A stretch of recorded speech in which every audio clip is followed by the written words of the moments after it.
They plan to create a super World Bank that's going to absorb all the debts that the World Bank has created, and then from a basis. Every bank has to have capitalization.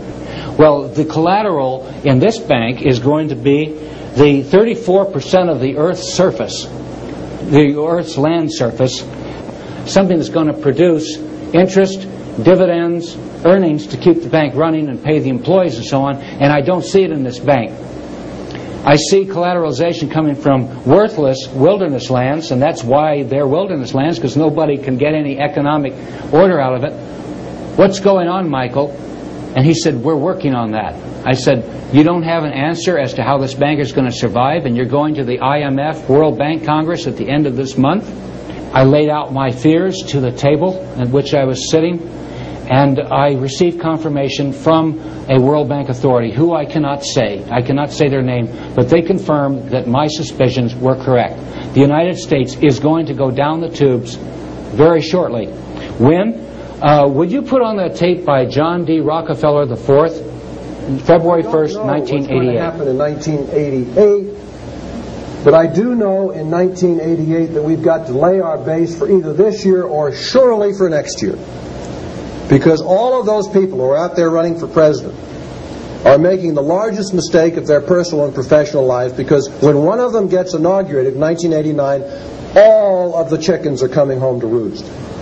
A reckoning in terms of the budget process, of bold action. It'll be the time for it because it'll be a new administration, and all kinds of old habits are going to have to go out the window if we are to survive as a nation.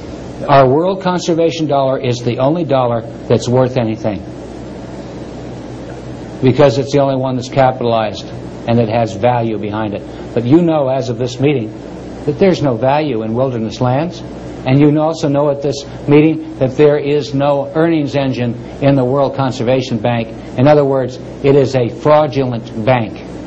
And through countertrade, Rothschild and his bevy of bankers are going to debt swap and countertrade the United States. Every one of us, every city, every town, every state, every bit of wealth is going to be countertraded out of the country into the Royal Bank of Canada, which is the collection basin for the American swapping activities. Hitler came along touting the fatherland. Well, we're going to hear something even bigger than that. These guys are going to sell this World Conservation Bank as something that is helping Gaia, Mother Earth. What I hear you saying is it's a big cover for a plan to save the wealth of the wealthy. Is that what's going on here? Is it that the powerful people in the world have designed a plan that will save their wealth and power? Is that what I hear you saying? Yes, the World Conservation Bank is going to be the decoupling mechanism for the wealthy to disengage themselves from capitalism and go to the back of the bank, so to speak, and become the creditors of the bank and then wind up as the world's dictators. The World Conservation Bank scheme can unfold in different ways, but all paths lead to the collectivization of the world's people into a dictatorship by the elite. When the United States-Canadian Free Trade Agreement was signed, the World Conservation Bank was formally put into second gear, as instructions to the country's treasuries were embedded in the agreement to pursue the possibility of establishing this bank. Debt for nature and debt for conservation swaps are already being carried out in Ecuador and other countries, so things are rolling. And now to the next part, currency matters.